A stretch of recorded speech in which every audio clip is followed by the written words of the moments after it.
Então, a quinta ou a sexta vez que a gente se reúne para fazer o café jurídico, sempre com assuntos diferentes, tentando trazer alguma coisa que dê uma visão de motivação para os estudantes, que traga algum tipo de informação para os profissionais, para os empresários, e lembrando que é uma iniciativa da Câmara de Comércio França Brasil e da FESP. E sem me alongar demais, eu vou passar a palavra para a doutora Thaís Matalo Cordeiro, advogada associada do Siqueira Castro Advogados, que, para quem não sabe, hoje em dia é o advogado, o escritório que tem mais sedes próprias espalhadas pelo Brasil, um escritório que atende em todas as áreas. E a única coisa que eu vou pedir antes de passar a palavra efetivamente é que todos preencham a avaliação da palestra para que a gente possa ver as críticas e melhorar. Então, sem me alongar, passo as palavras para a doutora Thaís.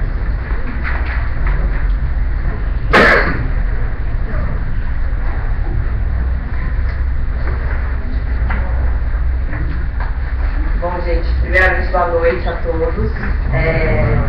Só complementando um pouquinho a apresentação do Dr. Joaquim.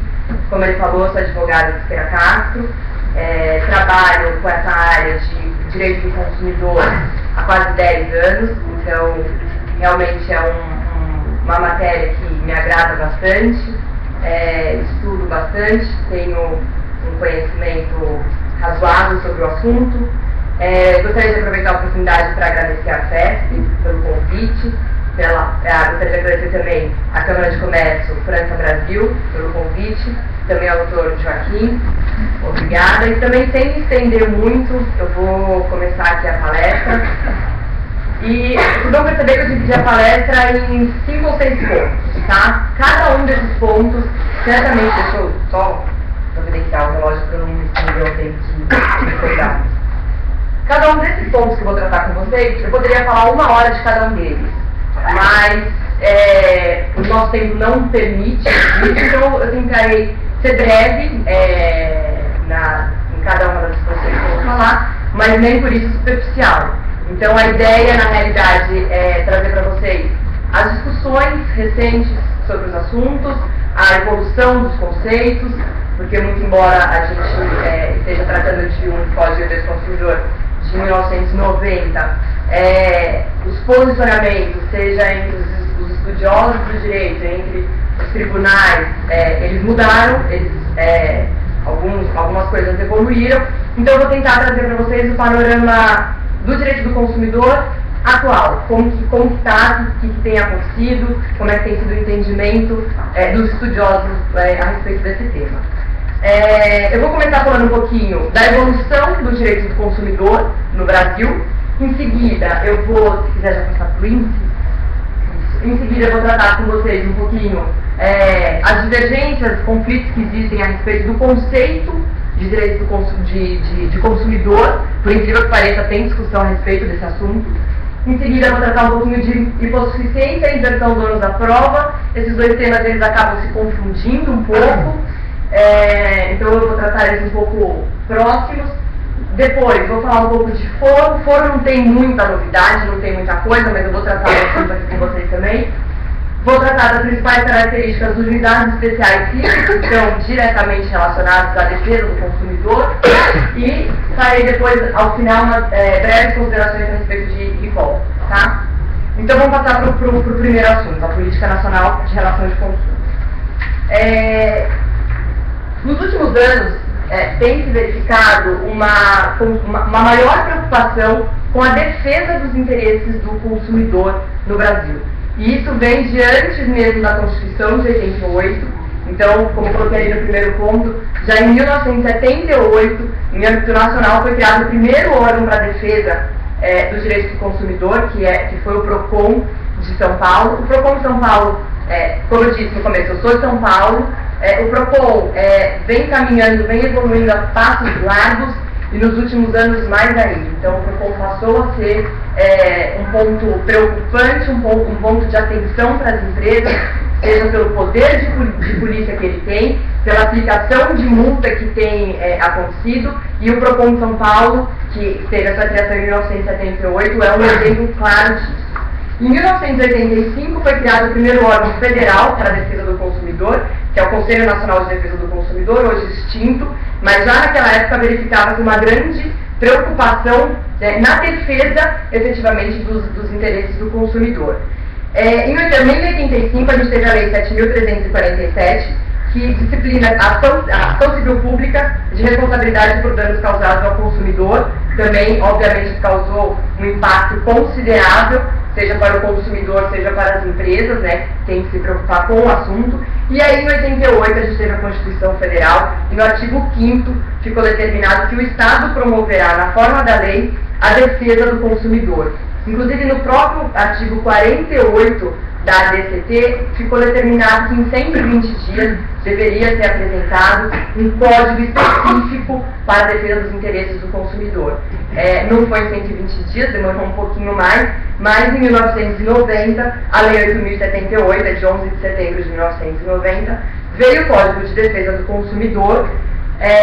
Nele, a gente vai tratar aqui alguns aspectos que efetivamente trouxeram uma maior proteção para o consumidor, então alguns benefícios.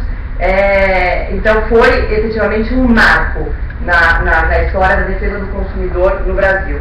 E aí, por último, em 1995 foram criados os juizados especiais, que eu vou tratar disso em um dos pontos mais para frente, como é que é o procedimento de juizado especial, o que tem de diferente, o que tem de comum.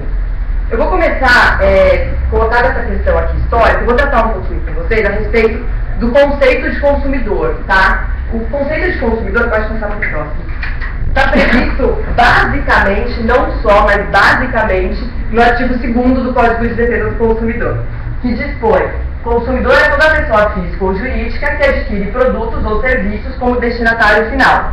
É impressionante, parece um dispositivo bastante simples, que não traria muitas dúvidas, mas ele traz sim muitas dúvidas, muita discussão a respeito.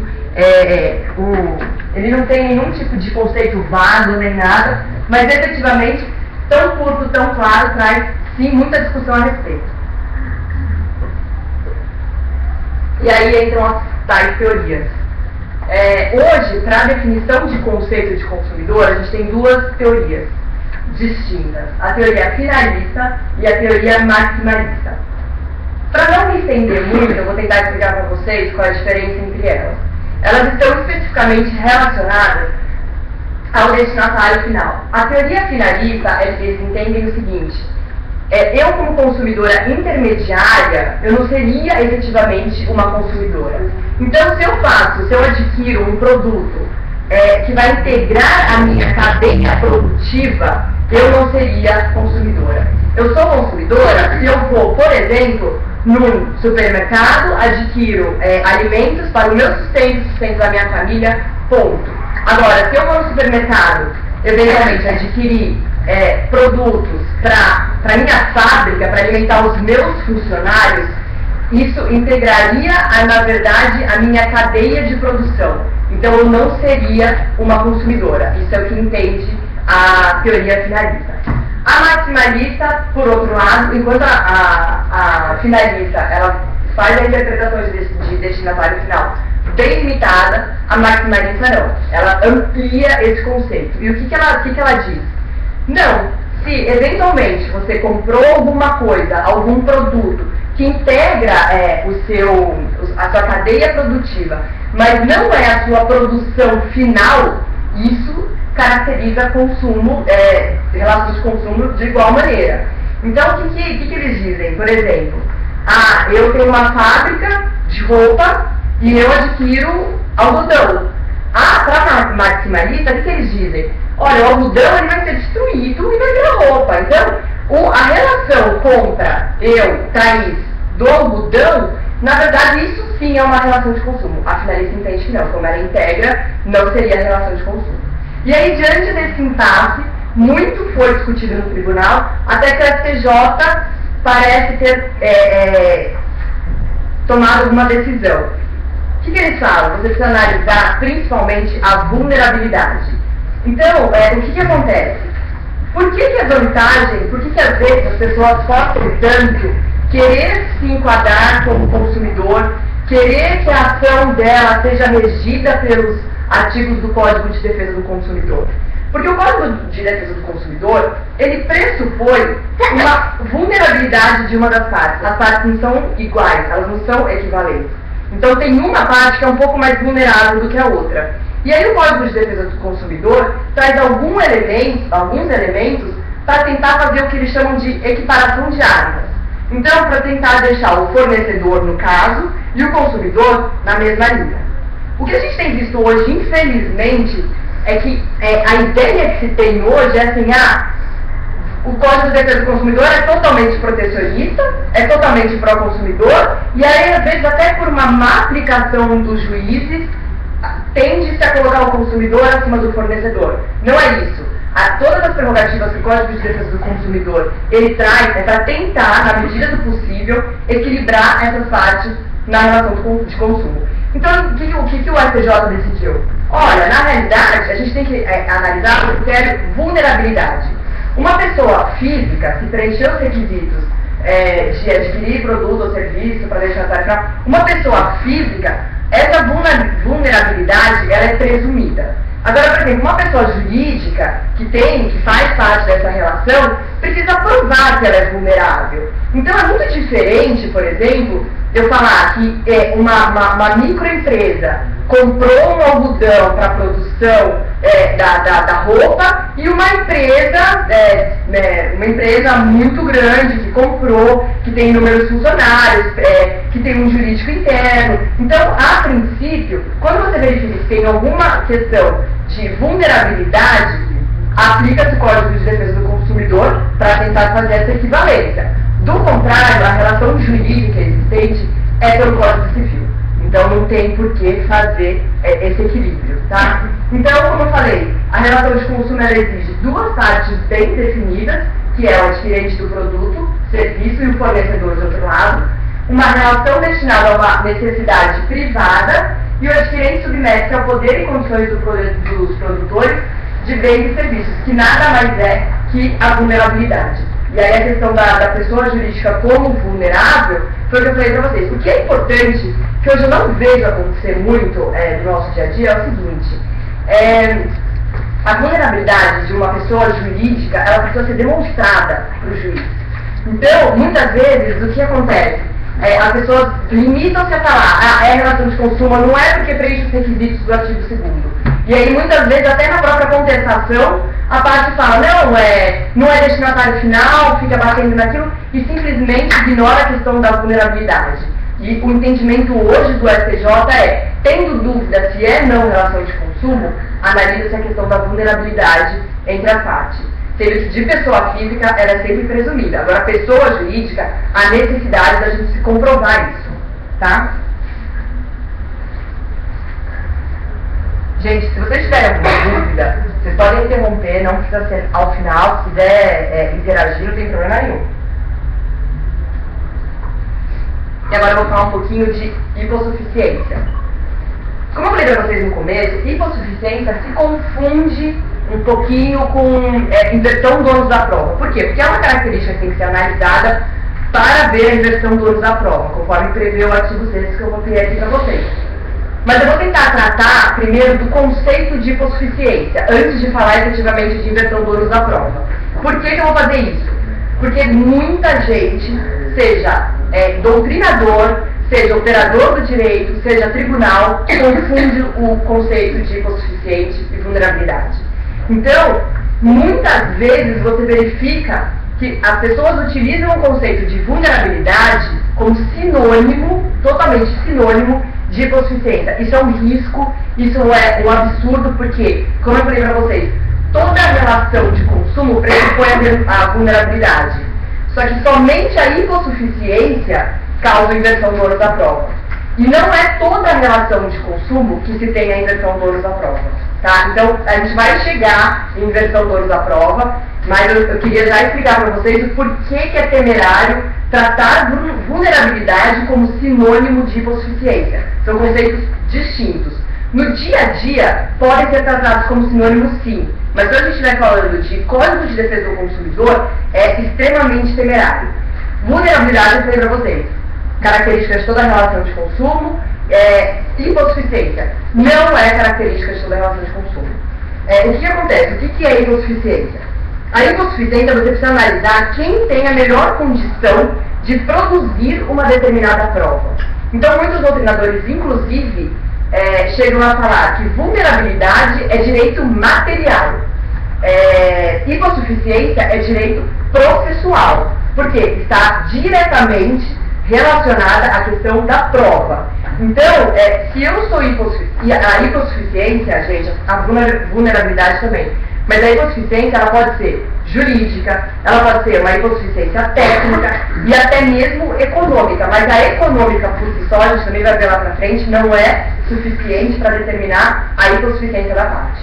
Então, na hipossuficiência eu preciso olhar para aquela situação e falar quem tem maior condição de produzir a prova. Via de regra, efetivamente, é o fornecedor dos bens e produtos, mas nem sempre isso acontece. Vou dar um exemplo para vocês de um caso que foi julgado recentemente em São Paulo, no Tribunal de Justiça de São Paulo.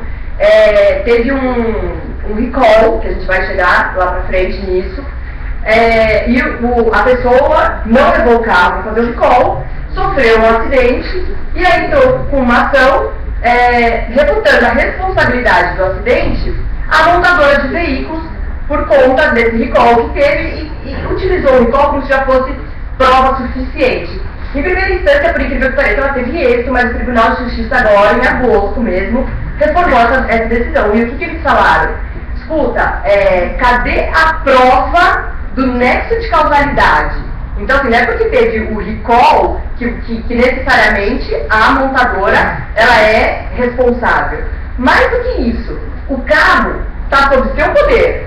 O carro, eles mencionaram lá na narrativa dos fatos, o carro foi colocado para desmanche, não tinha mais o carro lá para ser feita a perícia nem nada. Então o Tribunal de Justiça entendeu, escuta, tudo bem, é relação de consumo, tem vulnerabilidade, só que não tem hipossuficiência. O carro era seu, a prova era sua, quem descartou o carro foi você, então não haveria o que se falar em inversão do ônus da prova, você deveria ter provado, e com isso ele acabou perdendo a ação, pelo menos agora, não sei se vai ter algum tipo de recurso.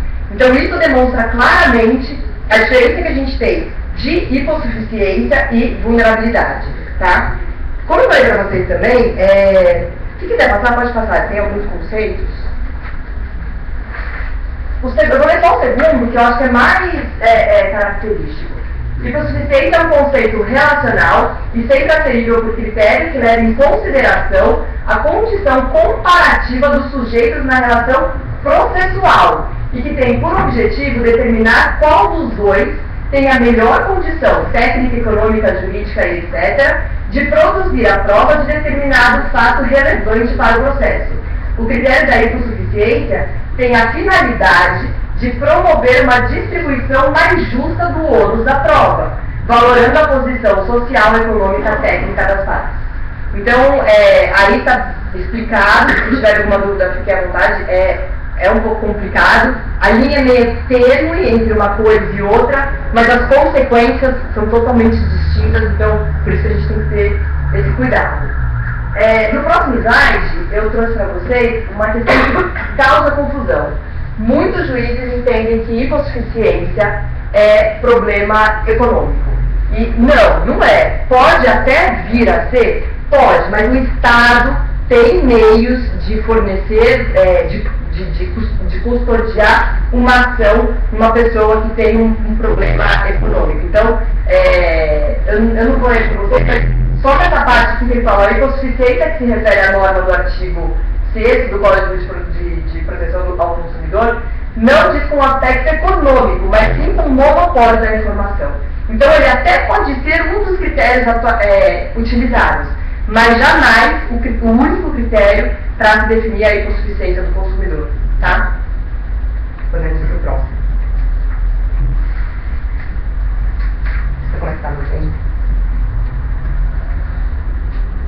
Se eu estiver indo muito rápido, vocês sabem, por favor.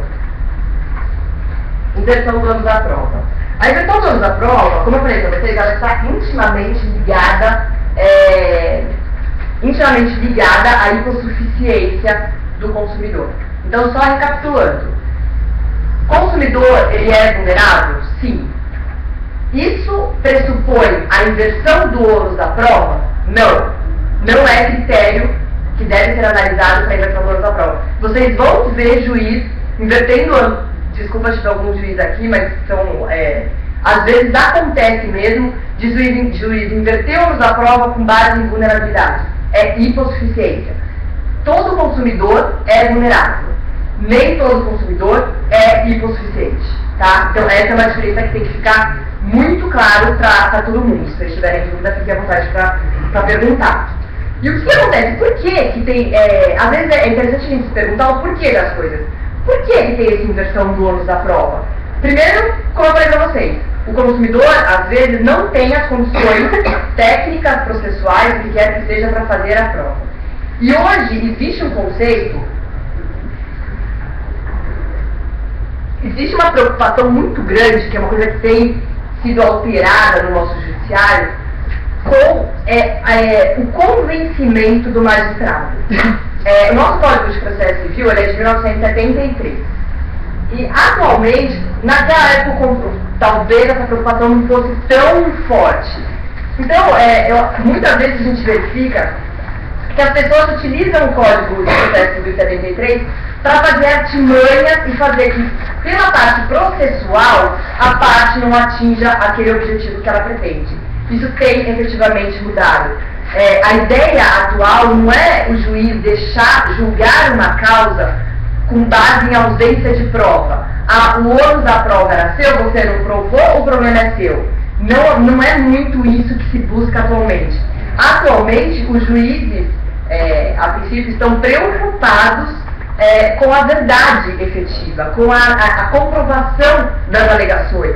Então, para isso que se tem a inversão do ônus da prova. Tanto que agora, nessa reforma que está tendo do Código de Processo Civil, nem era um dispositivo que estava presente no primeiro projeto que foi apresentado para o Senado, e aí, por uma sugestão de um professor da PUC de São Paulo, eles fizeram também essa dinâmica, eles chamam isso de carga dinâmica das provas, também no Código de Processo Civil. Então, efetivamente, por que só o consumidor não tem, às vezes, condições de fazer a prova numa relação que é regida pelo Código Civil e não pelo Código de Defesa do Consumidor? Isso também não pode acontecer? Pode! E hoje a nossa legislação ela é fixa. Cabe ao autor provar e cabe ao réu alegar, entendeu? E isso acaba ficando fixo. Então, essa busca pela verdade, essa busca pela efetiva comprovação dos fatos alegados e tudo mais, é uma coisa que se tem cada vez mais preocupação com isso, e a inversão do ônus da prova está aí para isso, para a gente tentar chegar, para o juiz tentar se aproximar ao máximo da verdade e ter efetivamente o convencimento com relação aos fatos controvertidos que existem naquele processo. Tá? Então, basicamente é isso que eu falo nesse slide, a busca pela verdade, qual é o que é objeto de prova, qual é a finalidade da prova, não vou ficar aqui lendo para vocês, mas é exatamente isso que eu falei para vocês, tá? Pode passar. Como eu disse, no Código de Processo Civil, a regra comum de julgamento é essa daqui. O ônus da prova inclui 1. Ao autor quanto ao fato constitutivo do seu direito. A réu quanto à existência de fato impeditivo, modificativo e instintivo do seu direito. Escuta, nem sempre isso é possível. Nem sempre o autor consegue fazer efetivamente a prova do seu direito. E aí volta a questão. Para que possa ser comprovado a sinistro, nexo de causalidade e dano, o juiz precisa olhar para aquele processo, precisa olhar para aquelas partes e de uma forma não arbitrária, de forma nenhuma arbitrária, mas de uma forma fundamentada, perceber quem tem a melhor condição de produzir aquela prova. Tá? No Código de Defesa do Consumidor, é a inversão do ônus da prova. No Código de Processo Civil, vocês vão verificar no dispositivo que eles colocaram como carga dinâmica das provas. Dinamização da carga dinâmica das provas. É um nome super bonito, mas em última análise é isso que quer dizer. Existe a possibilidade dessa hipossuficiência afetar a produção de algumas provas, mas de outras não? Isso quer dizer, não. De inversão? Não tem como você separar. Você quer saber assim, por exemplo, inverto o ônus da prova para a causa de pedido X, para o pedido X, o outro pedido Y. Não, quando você tem a inversão efetiva do ônus da prova, é com relação a tudo. Não tem como você segmentar. Tá? Podemos ir pro próximo? E aí a gente volta para o CDC, que é quando ele fala efetivamente da inversão do ônus da prova, e aí ele fala o seguinte: são direitos básicos do consumidor, a facilitação da defesa. Então aqui está mais um mecanismo para tentar igualar as partes, em razão da vulnerabilidade, inclusive com a inversão do ônus da prova a seu favor no processo civil, quando a critério do juiz for verossímil a alegação ou quando for ele hipossuficiente, segundo as regras ordinárias da experiência. Relação de, eu sei que diz, o que é necessário de acordo com esse dispositivo para ter a inversão do ônus da prova? Relação de consumo, por óbvio, a gente está falando do CDC. Verossimilhança e hipossuficiência. São os dois critérios básicos que esse dispositivo determina que precisam ser observados para que tenha a inversão do ônus da prova. Vamos lá. São critérios cumulativos ou são critérios alternativos?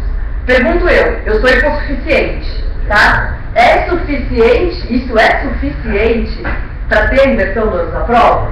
Ou não provei nada de hipossuficiência, sou pessoa física, é presumida, mas não fiz nada, nenhuma alegação verossímil do meu direito. Isso seria suficiente? Isso é uma discussão profunda e eu tenho que me posicionar com relação a isso.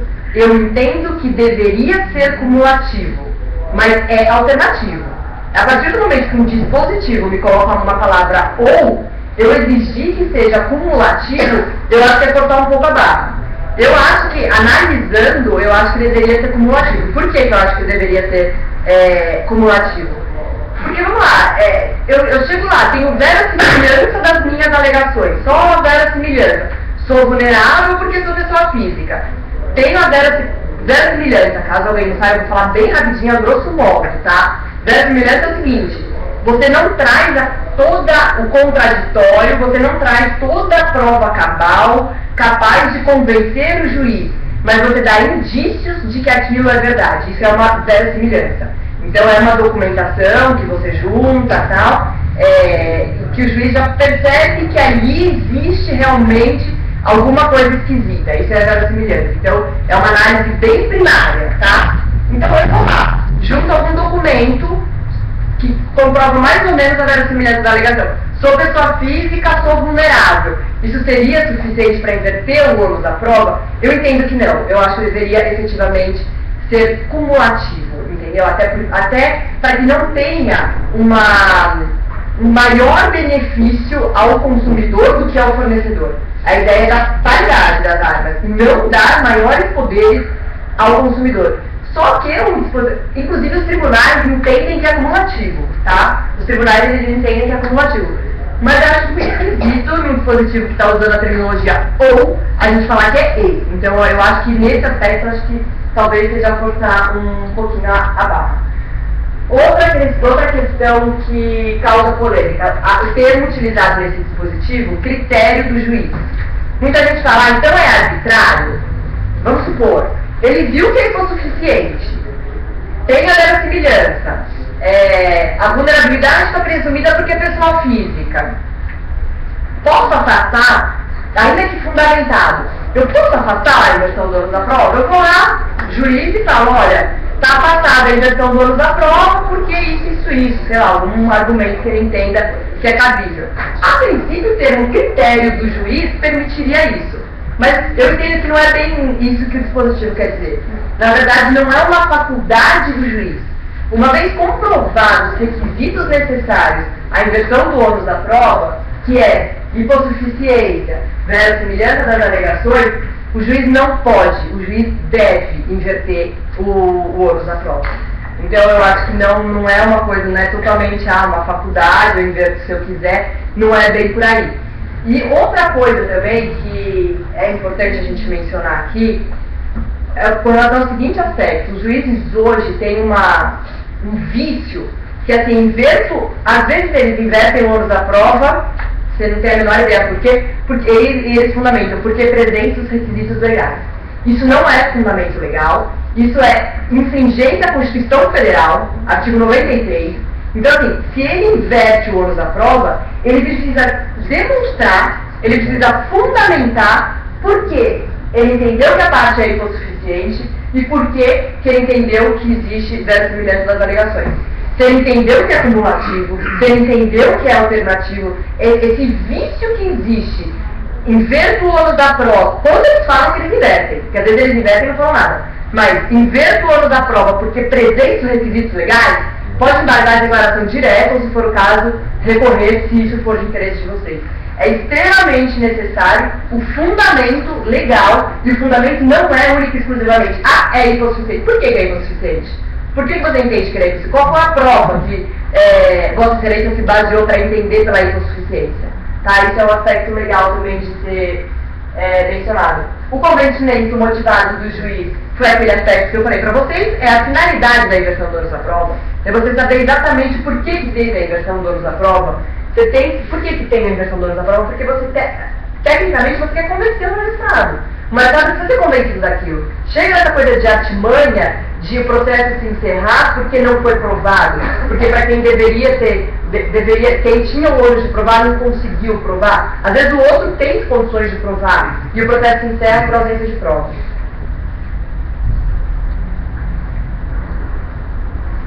Por último, pode ser de ofício pelo juiz, ou as partes precisam pedir a inversão do ônus da prova. Pode ser de ofício. E via de regra é de ofício. É muito raro, na verdade, o juiz só inverter o ônus da prova. Assim, o consumidor sempre vai pedir. O pedido básico lá da inicial do advogado é pedir a inversão do ônus da prova. O que, volta a dizer, se não tiver fundamento, gente, às vezes briguem por isso, porque direito do consumidor pede a inversão do ônus da prova. Não é porque é direito do consumidor que tem a inversão do ônus da prova, volto a dizer. E de ofício o juiz pode sim inverter o ônus da prova. Até, gente, para ficar de acordo com o objetivo que é a inversão do ônus da prova. Então ele precisa se convencer daquilo. Estou vendo que o consumidor é impossível de provar. Estou vendo que está na mão do fornecedor. Inverte sim o ônus da prova de ofício, sem nenhum problema. Próximo. E aí a gente tem outro problema com relação à inversão do ônus da prova. Não sei se vocês já se depararam com isso, quando o juiz inverte o ônus da prova na sentença. Eu acho isso um absurdo. Então, o que acontece? Chega a inicial, não sei se vocês já se depararam com uma situação dessa. É juiz que entende que inversão de ônus da prova, eles chamam de regra de julgamento. Você inverte o ônus da prova, você tem uma ação lá, direito consumidor, não está nem discutindo se é direito consumidor, se não é nada, e corre. Às vezes, a gente que é réu, você já pressupõe que tem uma inversão do ônus da prova. Então você já pressupõe aquilo. E o juiz não disse nada anteriormente. Só que tem alguns casos que às vezes as pessoas sendo técnicas, elas verificam que não é caso de inversão do ônus da prova. Esse exemplo que eu dei para vocês do carro anteriormente. Não tem porquê, não tem. A inversão do ônus da prova não pode imputar ao fornecedor uma prova impossível de ser prestada. Como é que eu, montadora, vou provar que não teve relação com o recall, se eu não tenho carro tá, a pessoa, o proprietário, mandou o carro para desmanche, etc. Aí o juiz inverte o ônus da prova e manda eu provar isso, prova negativa, prova impossível. Então, numa situação como essa, por exemplo, é natural que a montadora, no caso o réu, entenda que ele tem inversão do ônus da prova. É óbvio que ele não vai mandar fazer prova negativa. Não falamos nada de inversão do ônus da prova. Vou tocando, e ninguém é obrigado a fazer prova contrária a si. Entendeu? Aí chega na sentença, o juiz fala, direito do consumidor, a parte é hipossuficiente por conta disso, o ônus da prova foi invertido. Pera lá! E o meu contraditório? E a instrução processual que vem lá atrás? Entendeu? Então, assim, eu sou contra a inversão de ônus da prova na sentença.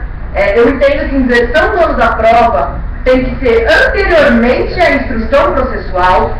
Eu não sou obrigada, eu como réu, não sou obrigada a fazer prova contrária à minha empresa. Então, por exemplo, às vezes você já deve ter se deparado, eu estou com um documento lá, que eu olho para ele e falo assim, o ônus da prova não é meu, é da parte contrária. Esse documento aqui, se ele entender dessa forma, muito bem, se ele entender dessa forma, muito mal. Então, o ônus da prova não é meu, eu prefiro deixar ele quieto. E pronto, não vou juntar o documento. Agora, se eu sei que o ônus da prova é meu, eu tenho que arriscar. Sob pena de não provar aquilo que precisa ser provado nos autos, eu vou perder. Então você assume o risco. Então a inversão do ônus da prova em sentença, hoje ainda existe, infelizmente, mas assim, eu sou contra, eu acho que tem que ser respeitado o princípio do contraditório nesse aspecto, você precisa dar à parte o conhecimento de que ela tem a obrigação, o ônus, de produzir aquela prova, então eu entendo que tem que ser antes da instrução processual. Então ele já tem que ali falar se ele vai reverter o ônus da prova ou não. Ainda que seja uma coisa notória, precisa deixar claro ali no começo se é inversão do ônus, se tem inversão do ônus da prova ou não. Às vezes quando a gente atua pelo réu, fica numa situação muito difícil, porque às vezes não falou nada. Aí ele fala, vou eu perguntar? Eu pergunto se ele inverteu, aí ele vai falar, inverti sim, doutora, tá invertido, agora o ônus é teu. Então, às vezes a gente fica um pouco... bom que você lembrou disso. Então, às vezes fica numa situação um pouco delicada. Com relação a essa discussão, acho que vale a pena o entendimento da professora Tereza Arruda-Alvim, que é a relatora do projeto do CPC, que ela fala, a aplicação do ônus da prova deve ocorrer antes da instrução, para que se faça uma redistribuição do ônus da prova. Se o juiz se convencer da necessidade de vencer o ônus da prova, deve ocorrer antes da sentença para que se faça uma redistribuição do ônus da prova. Se o juiz se convencer da necessidade de vencer o ônus da prova no momento da sentença, ele terá que reabrir a fase instrutória. Então, me parece realmente que esse é o posicionamento mais adequado. E se esse projeto de Código de Processo Civil for aprovado, isso foi uma coisa que ficou clara no projeto. Então está claro que a inversão do ônus da prova no Código de Processo Civil, quando acontecer, tem que ser antes da sentença, não pode ser regra de julgamento. Tá? Até aqui tudo bem? Tudo tranquilo? Foro. Os assuntos mais polêmicos ficaram para trás. Foro não tem muita polêmica. Eu trouxe para mostrar para vocês que é mais um elemento que tem no Código de Defesa do Consumidor para tentar igualar as partes. Então, por exemplo, o artigo 94 que eu coloquei para vocês, quando a relação ela é regida pelo Código Civil, o artigo 94 fala a ação fundada em direito pessoal e a ação fundada em direito real sobre bens móveis serão propostas em regra no foro do domicílio do réu. Então, eu sou autora, se a minha relação ela vai se dar pelo Código Civil, eu vou ter que ir lá na sede do réu, o que às vezes dificulta muito para mim a condução do processo.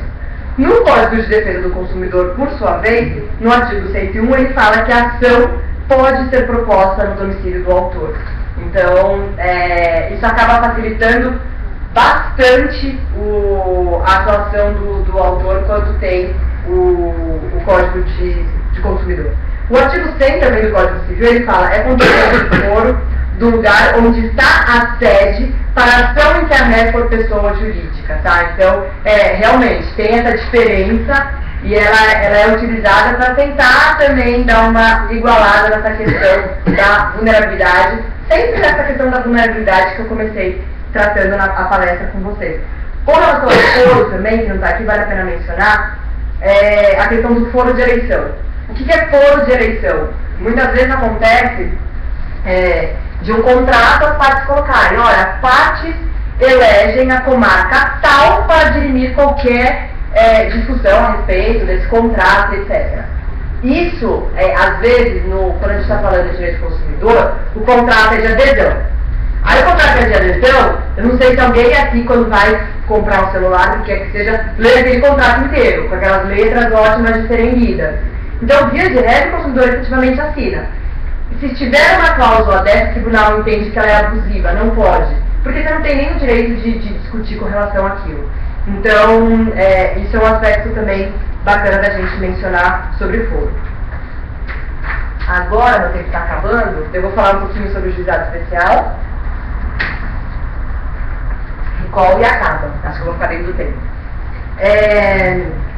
Características das ações ajuizadas no juizado perante o juizado especial civil. A questão do juizado especial civil trouxe maior facilidade de acesso ao consumidor à justiça. A implementação dos juizados é um dos elementos previstos no Código de Defesa do Consumidor para a execução da Política Nacional de Relação de Consumo. O juizado especial ele tem inúmeras características procedimentais que acabaram facilitando um pouquinho aí a vida do consumidor, e eu vou trazer para vocês algumas delas. O acesso ao juizado em primeiro grau independe de pagamento de custa. Então, enquanto lá, numa vara civil, numa ação ordinária, você tem que fazer o pagamento de custas, você tem que fazer pagamento de custas iniciais, pagamento de mandado, etc., no juizado especial, em primeira instância, há total isenção de custas para ambas as partes. Então, não tem que fazer nenhum tipo de recolhimento. Isso acaba facilitando bastante, porque às vezes o consumidor, quando ele tem... Porque tudo bem, ele pode pedir a justiça gratuita na primeira instância, ele pode. Garantido que ele vai conseguir? Não. Então ele pensa duas vezes, tá? Agora o juizado especial não. Como não tem que pagar nada, isso acaba facilitando o ingresso dele perante o juizado especial. Todavia, se tiver recurso, aí existe a necessidade de recolhimento de custos. Inclusive, em primeira instância, não tem condenação em honorários advocatícios. Então a parte eventualmente é condenada, acabou, morreu, ninguém paga custo, ninguém paga advogado, nem nada. Tendo recurso, aí sim, existe honorário advocatício, existe pagamento de custas. Para você interpor recurso nominado, já tem que fazer o pagamento de custas, tá? Obviamente, você pode pedir justiça gratuita no juizado especial, que pode também ser deferido. Mas, via de regra, sem custas na primeira instância, com custas na segunda instância, tá? No colégio recursal, que eu chamo. Desnecessidade de assistência de advogados nas causas de até 20 salários mínimos. Não sei se vocês já viram, se vocês têm experiência com juizado especial, se alguém trabalha no juizado especial. É comum chegar lá o consumidor com as notinhas lá, com as faturas dele de cartão de crédito, senta com uma pessoa que às vezes até tem, em São Paulo tem, aqui em Curitiba tem, juizado especial nas faculdades, nas próprias faculdades. Então ele senta lá, tem um estudante de direito que analisa toda a documentação, que faz um relato. Ele não precisa do auxílio de advogado para isso. Então, isso até 20 salários mínimos. O teto do juizado, gente, são 40 salários. Mas até 20, a informalidade ela ainda é maior do que de 20 a 40. Tá? Então, até 20, ele não precisa de assistência de 2 advogados. E o réu, por sua vez, também basta em audiência encaminhar preposto. O preposto também não precisa estar acompanhado de advogado. Então pode ser só um preposto da empresa sem o acompanhamento de advogado. Isso, para custo, realmente é significativo. Tá? Próximo. Não cabe em sede de juizado especial a produção de prova pericial, permitida apenas quando a prova realmente exigir ao juiz inquirir técnicos de sua confiança, podendo as partes apresentar parecer técnico. Tem um pequeno detalhe aqui que o STJ entendeu que se a prova pericial for simples, pode sim no juizado especial. É um entendimento isolado. Eu confesso que eu ainda não vi juizado especial aplicando isso, mas, salvo engano, no começo desse ano, o STJ entendeu que se a prova pericial for simples produção, não vai demorar o processo, não vai ser custosa, etc., pode sim ser realizada no juizado especial. Mas isso, gente, é um entendimento totalmente isolado. Vocês podem afirmar, entre aspas, que juizado especial não cabe perícia. Inclusive, até, às vezes, a gente alega isso como preliminar em contestação. Precisa de perícia no veículo, porque bateu e etc., não cabe a ação do juizado especial, tá? No curso da audiência, poderá o juiz de ofício, a requerimento da parte, realizar inspeção de pessoas ou coisas, ou pedir que pessoas de sua confiança o façam. Prova testemunhal, no máximo são 3 testemunhas, e os recursos que são previstos no juizado especial. Recurso inominado, é o primeiro recurso. Teve a sentença, você pode embargar de declaração, se tiver omissão, obscuridade. Aí tem o recurso inominado, e do recurso inominado só cabe recurso extraordinário, só vai para o STF. Não cabe recurso especial em ações que são ajuizadas perante o juizado especial, tá? Agora, por último, breves considerações sobre o recall, vou ser bem breve aqui também.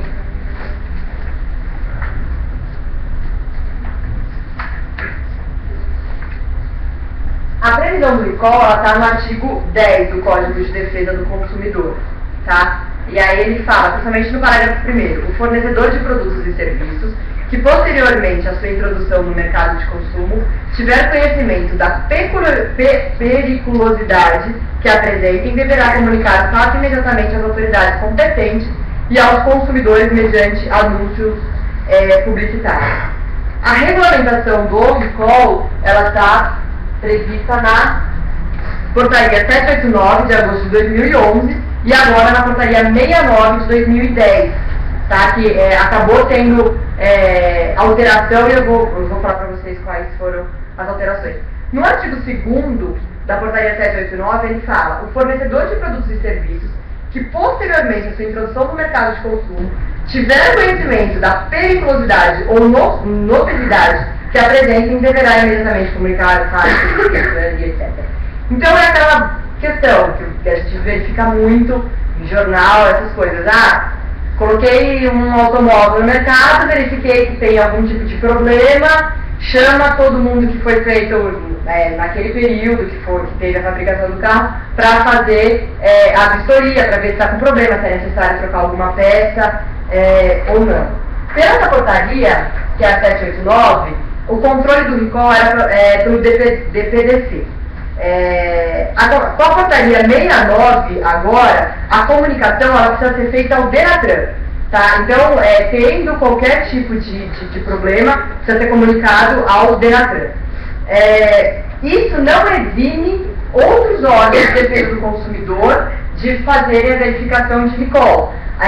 Muito se vê PROCON atuando em casos de recall. O PROCON tem poder de polícia. Então tem um recall, ele já vai lá, já vê se foram cumpridos todos os requisitos, verifica se é o caso de aplicação de multa e etc.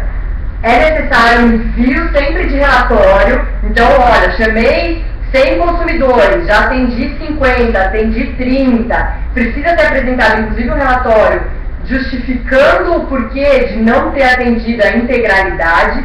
E muito embora conste nos anúncios de recall um prazo para você levar o automóvel, o que quer que seja, algum outro produto, via de regra, a responsabilidade por arrumar aquele problema, ela não tem um prazo, tá? Então, muito embora conste lá naqueles anúncios até o dia tal para levar o carro, etc., a responsabilidade do fornecedor, ela não tem um prazo, a partir daí eu não sou mais responsável, tá?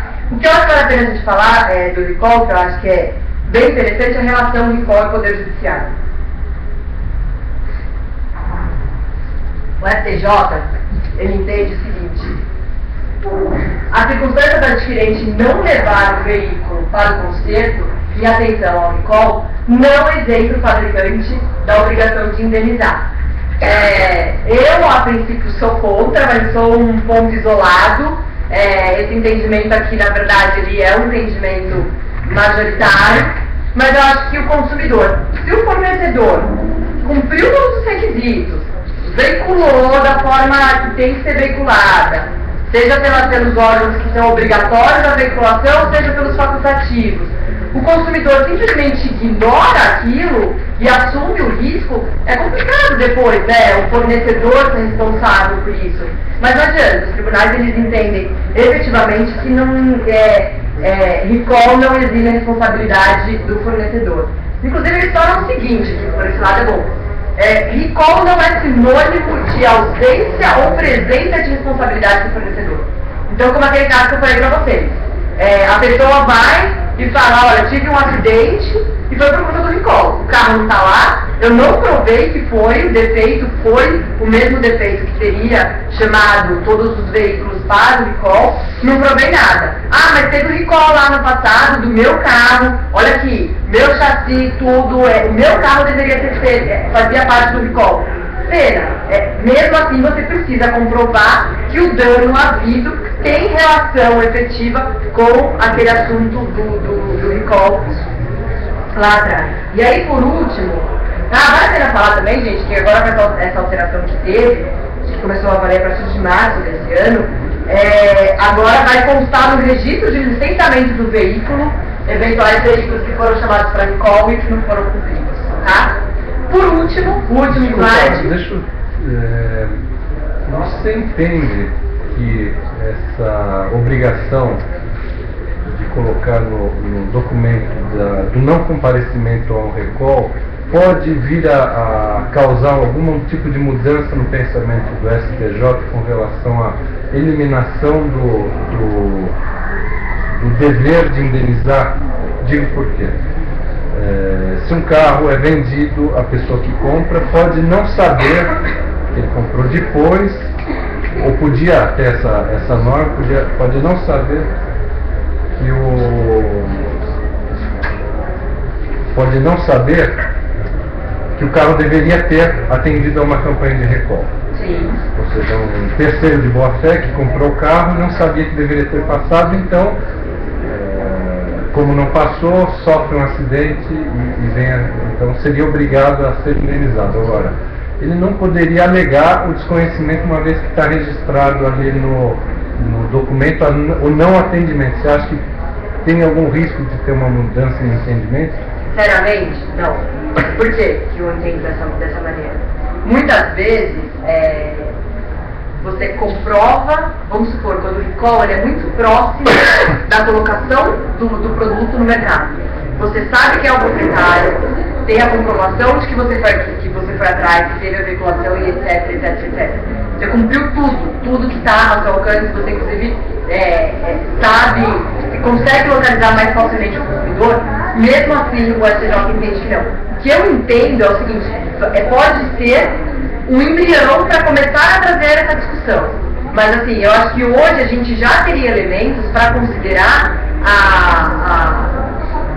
a inércia do consumidor como uma excludente de responsabilidade para o fornecedor. E isso não tem acontecido. Eu acho que num caso agora específico de constar no veículo, aí ele vai lá, ele adquire o veículo sabendo que tinha um recall e etc. Pode até ser que levante um pouco mais a discussão, mas eu acho muito pouco provável mudar o entendimento da STJ nesse sentido.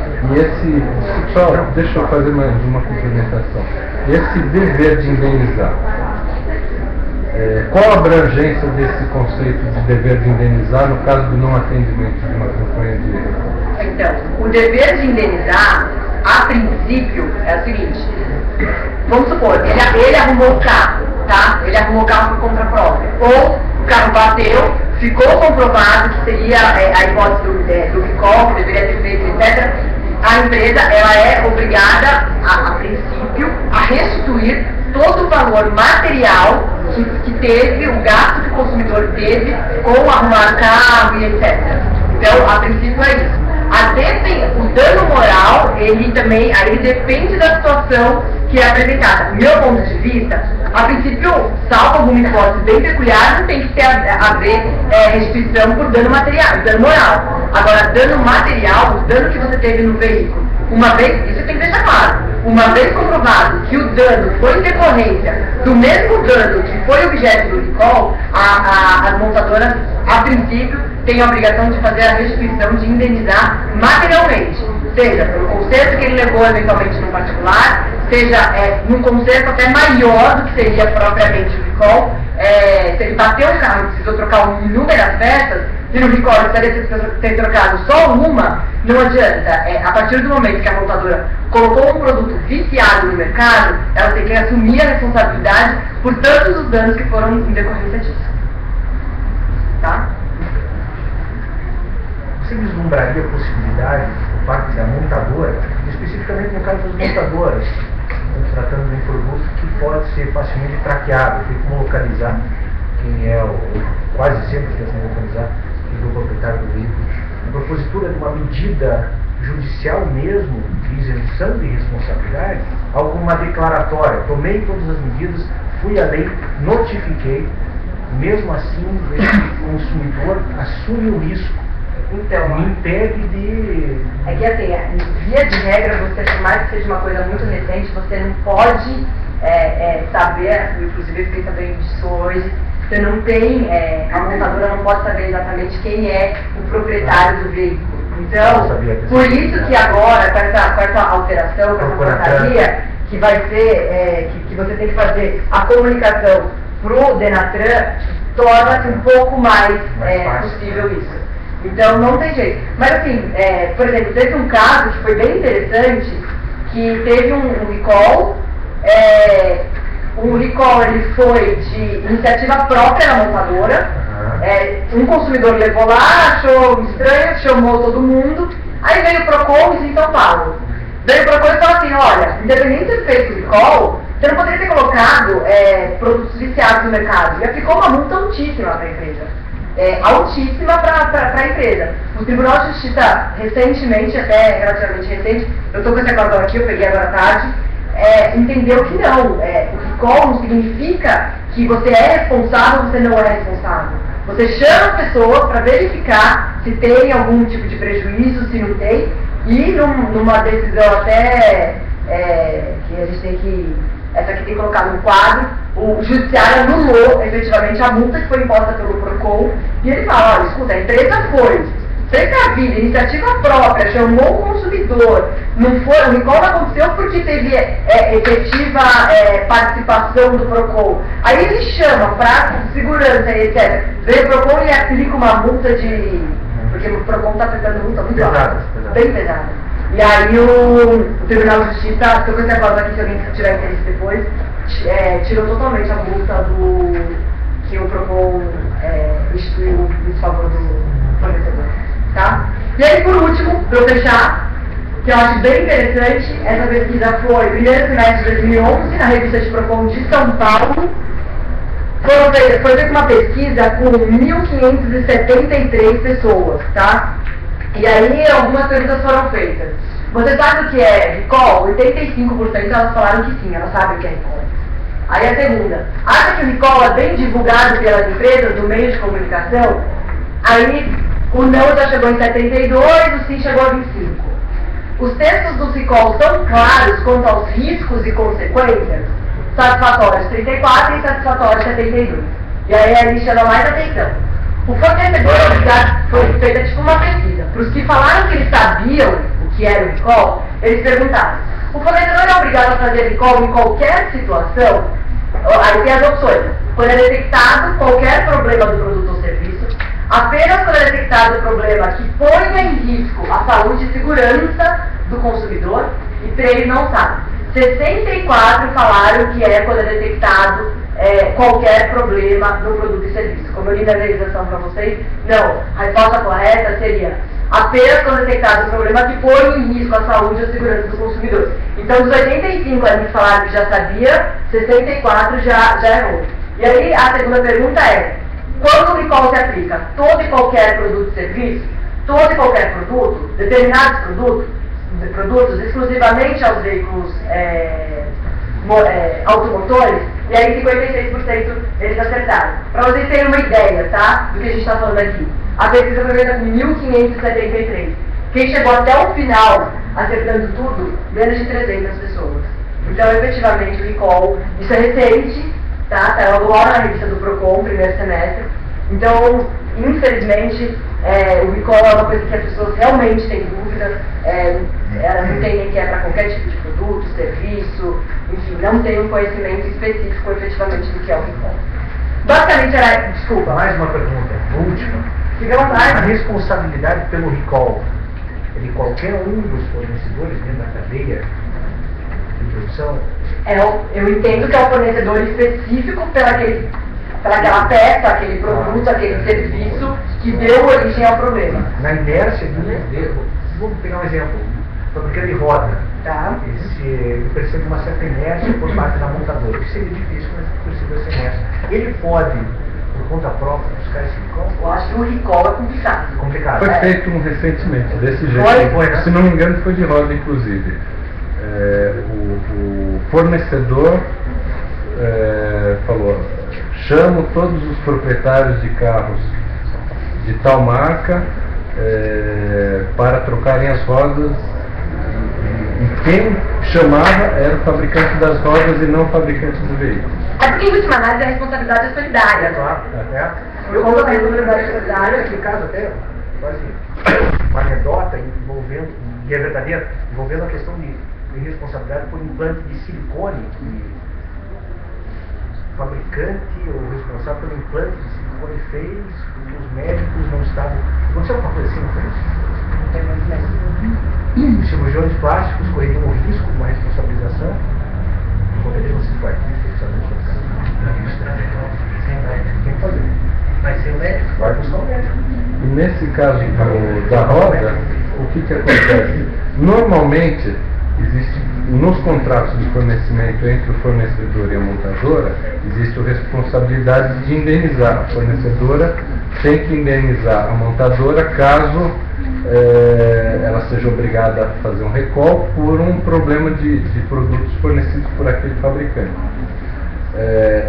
Aí eu imagino que deva ter acontecido nesse caso, que eu não me lembro de qual montadora que foi, que ele quis reduzir o que ele teria que pagar. E se ele deixasse, não fosse feito o recall e houvesse alguma consequência maior futura, ele poderia, além da troca das peças, ele poderia ser reclamado por algum outro prejuízo. Imagino eu que foi mesmo na relação com o montador. Exato. Temos uma pergunta online aqui, que é a seguinte: não exatamente sobre o CDC, mas no assunto de juizados especiais. Existe algum limite de valor para as ações que podem ser movidas nesse juizado? 40 salários mínimos. Não pode ser superior a 40 salários mínimos. Existe essa diferenciação de 20 salários mínimos de ter uma maior informalidade. Mas o teto, 40 salários mínimos. Para qualquer tipo de ação. Thaís, posso só fazer um esclarecimento aqui? No caso de campanha de recall de veículos, hoje em dia é muito comum alguém comprar o veículo já com o objetivo de revender numa loja de seminovos ou vender como novo. Então o que acontece? Muitas vezes, um mês depois, o cadastro da própria montadora está desatualizado porque o carro foi vendido. Então, o que acontece? Essa nova norma no Denatran, ele não pode fornecer as informações de quem é o proprietário atualizado para a montadora. Então, ele se encarrega, uma vez a montadora entregando a lista com os números de chassis que são envolvidos naquela campanha, ele se encarrega de enviar para o proprietário que estiver registrado como a pessoa que estiver registrada como proprietário, e para o endereço em que estiver registrado, ele se encarrega de enviar correspondência com aviso de recebimento sobre a necessidade de passar pelo recall e pela consequência de não passar, que é constar do documento de licenciamento. Eu acho que é 1 milhão mesmo, para eles receberem um entendimento dele. Isso, o que eu sempre escutei é que havia lobby de seguradoras por duas razões. Se você tivesse um maior número de carros atendendo as campanhas de recall, teria menos acidentes, as empresas gastariam menos e poderiam vender seguros mais baratos, e então seria essa a razão. Né? Também acho que é interessante e válido do ponto de vista de que você vai ter uma eficiência maior e alcançar um índice maior de atendimento à campanha. Segurança e informação. Exato. Enfim, era isso, à sua disposição. Meu e-mail, se alguém precisar, tcordeiro@siqueiracastro. Tem o meu cartão aqui, se alguém quiser depois, estou à disposição para qualquer tipo de esclarecimento. Acho que a única coisa que vale a pena também falar é que campanha de recall hoje em dia tem muito para remédio, para brinquedo. Vocês acham que é só carro? Não é. Obviamente, os mais afetados que aparecem mais são carros, mas tem. Estou me lembrando agora de remédio e de brinquedos. Tem vários. Meu brinquedo tem. Bom, Pessoal, não tem vergonha.